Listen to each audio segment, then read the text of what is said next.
It wasn't about the distance from the shore, it was how deep. So it's not how far we have to go, it's how deep we need to go with AI. Guess what the first folks that were zero-tilling got called? They were called trash farmers. So here we are. So where are you in the AI wave? Well, we're just at the beginning, and you haven't missed anything.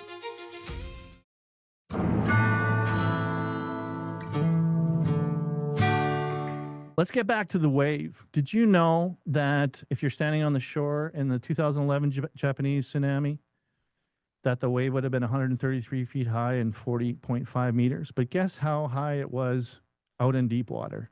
And I was trying to extrapolate, well, how far would I have to be out from the wave? What distance would I have to be out from the wave to be safe from the wave that's coming? And guess what? It wasn't about the distance from the shore. It was how deep. So it's not how far we have to go. It's how deep we need to go with AI. And I want you to know that even though there's a lot of resistance, maybe you're having trouble getting started. No, guess what? This always happens. This history repeats itself, folks.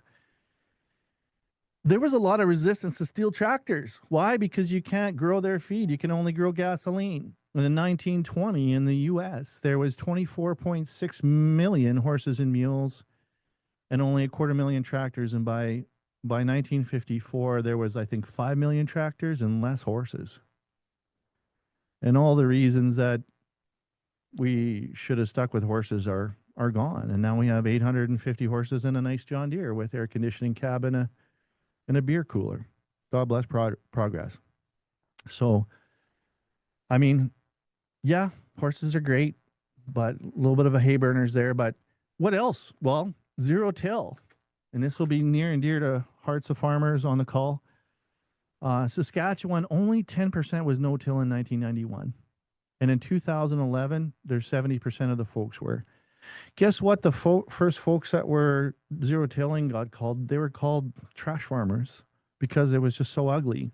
And I was there in the early days when it used to be a badge of honor to cultivate straight and make your field black, but it's done wonders. I don't think anybody needs to go into all the things that zero till has done for the environment and for economics and for the farming. And it's the same thing with the internet. In 1990, there was only 2.6 million users. In 2010, there was 2 billion. I don't know how many there are today, but I'm sure everybody, and your food comes by it. All your information comes by it.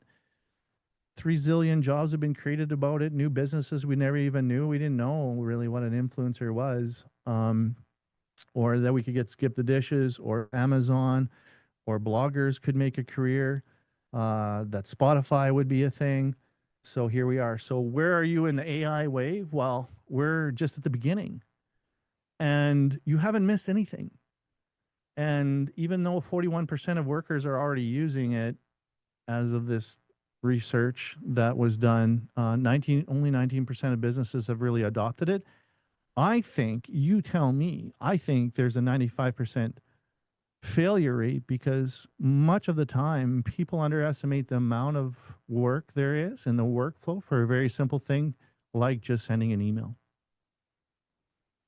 And that's what I can help you build that will overcome that.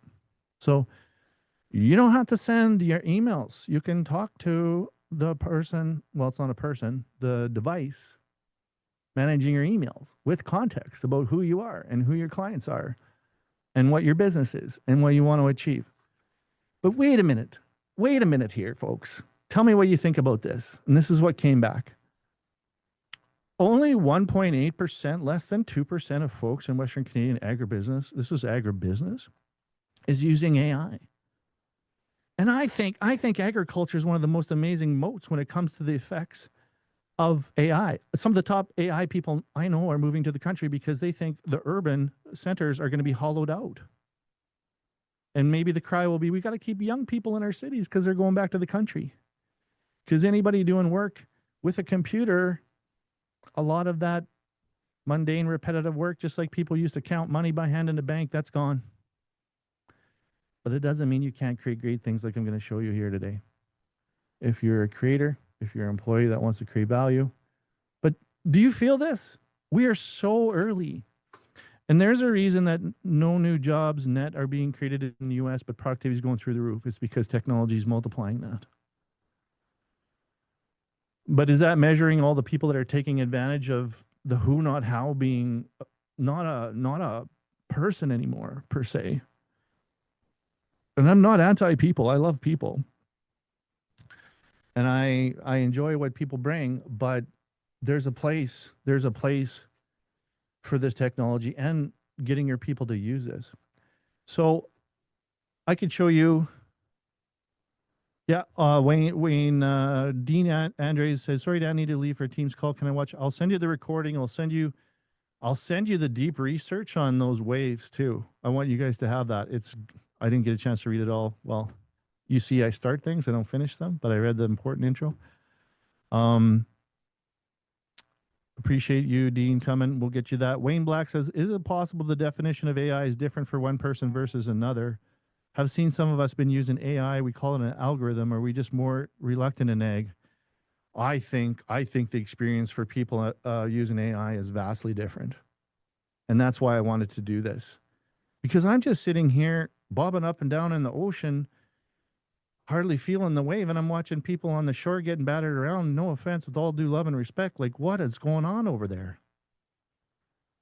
What is going on over there?